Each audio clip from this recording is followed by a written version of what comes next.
I need to be honest with you all. I'm feeling a little disconnected from SWTOR lately.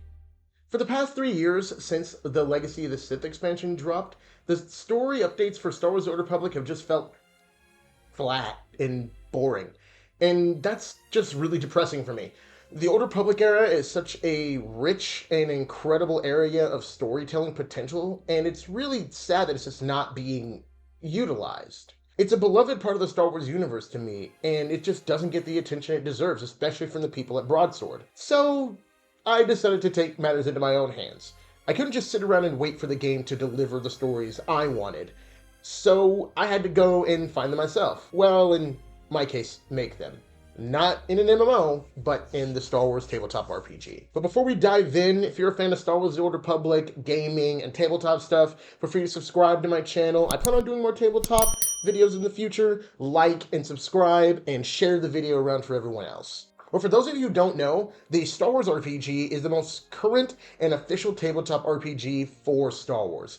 It was originally created by Fantasy Flight Games, and now it's published by Edge Studios.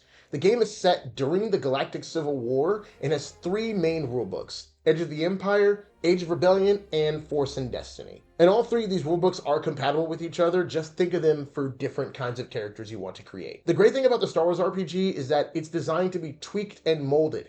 It's built on the original Genesis RPG system that's literally made for homebrewing. The core mechanics are so flexible that you can easily adapt them to any era in Star Wars that you want to play in. So there's a ton of room for change in the rules that perfectly fits the setting that we all love. And a lot of that tweaking really comes in the form, for me, a lot of homebrewing and table rules. For example, during character creation, I typically let my players who are playing military or force users just kind of pick the armor and clothes they kind of wear below a certain rarity rating, depending on the item. The rest of the players have to use credits to purchase their gear and weapons because, sorry, Underworld characters kind of just have to do that. I've also made a couple changes to other vehicles to kind of fit the setting, and I even have my own custom sheet for a Harrower class Dreadnought, and I'm working on some Republic stuff as well. With just that example, the game really does allow you to bend the rules and slot in stuff the way you really want to so that you can build the kind of setting and build the kind of game you really want to play with your players. But what makes this system so good? Well, we're going to quickly go over exactly what makes the game tick. Don't worry, this isn't going to be an exhaustive breakdown of the rules. There's actually people who are a lot better at this that have done it already, and I'll link their tutorials and stuff in the description. So the Star Wars RPG is a narrative-focused system that uses a very unique set of dice.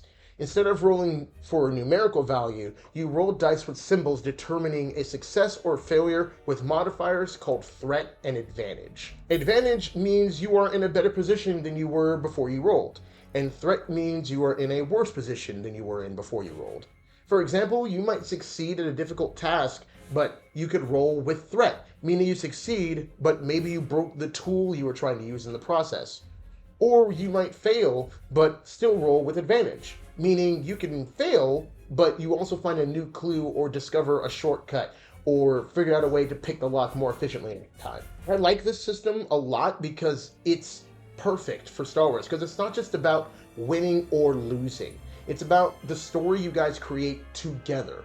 There's also a system called Destiny Points, because one of the core aspects of Star Wars is how the Force affects everyone, and you have a destiny, and whether you backslide on that destiny or move forward with the destiny is actually a mechanic you can play with in the game. It's all about those small cinematic moments and surprising twists that make the galaxy feel alive. It lets you be heroes and scoundrels, and it rewards creativity in the way that I think most tabletop RPG systems don't. Now, there actually is a homebrew system for D&D 5th edition. They just call it Star Wars 5e.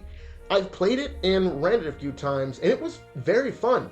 But the system kind of falls down the same rabbit hole that D&D 5th edition does. Combat takes forever, in my opinion, and it's really hard to balance NPCs for encounters. There were times in the campaigns I was running where I would throw out a decently powerful monster, even for my low-level players, that I think that they would have a difficult time fighting, and they just absolutely curb stomped it. The Star Wars RPG makes it very simple to put relatively balanced NPCs into things. NPCs basically come in 3 tiers: minion, rivals, and nemesis. With a quick glance at a lot of these sheets, you can easily suss out how difficult this enemy would be to deal with. And the game makes it really easy to create your own NPCs as well, with rules that go along with how they are used. The system does take a little getting used to at first because you're moving from numerical systems to symbols. But once you get rolling and understand how the dice works, it's a lot of fun. Again, I'm going to link tutorials for you guys to look at in the description so that you can get a better idea how the system works. So you might be asking, what campaigns have I run? What stories have I told to scratch my Star Wars The Old Republic itch?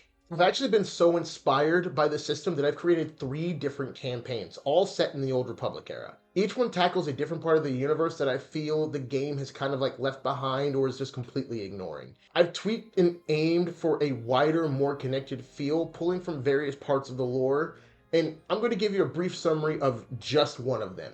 I call it Shadow of the Underworld.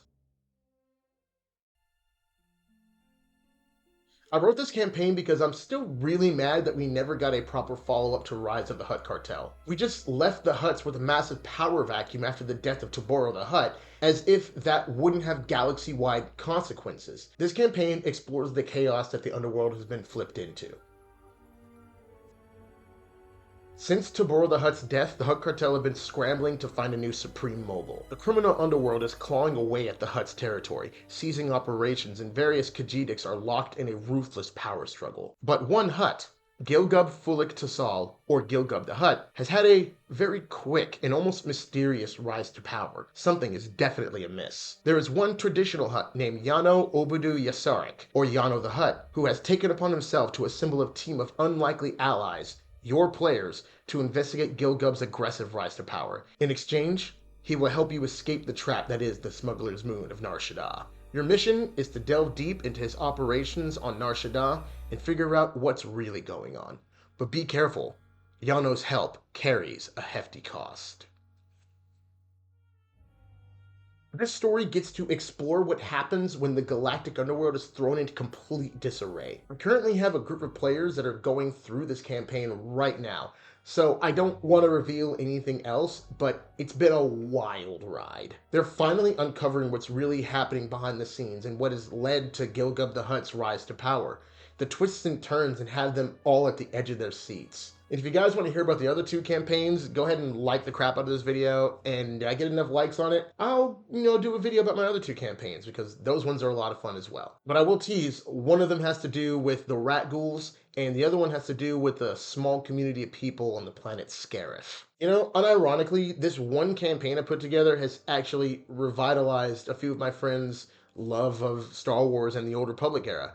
I had one player send me a message a few weeks into the game thanking me for helping him rediscover his passion for the Old Republic in general. And honestly, that made me feel really good. It's a reminder that this era of Star Wars is something that we all can truly cherish. These campaigns are my own way of showing that the spirit of the Old Republic is far from dead. We can still tell amazing, epic stories in this setting, even if the game itself isn't providing them right now. It just takes a little creativity and a community that's passionate enough to keep those stories alive. If you're feeling the same frustration, the same sense of wasted opportunity, maybe it's time to find your own way to tell the story. And maybe it's through this game. I made this video for 2 reasons. First of all, I always wanted to talk about how much I love playing the Star Wars RPG. It's been great. And also because if there's people out there who feel like the story for Star Wars The Old Republic isn't doing it for them anymore, I wanted to let you know that you're definitely not alone. And I wanted to say that you could find a way to tell these stories yourself. Whether it be through the RPG like I'm doing, writing your own fan fictions, or even just sharing story concepts with a friend.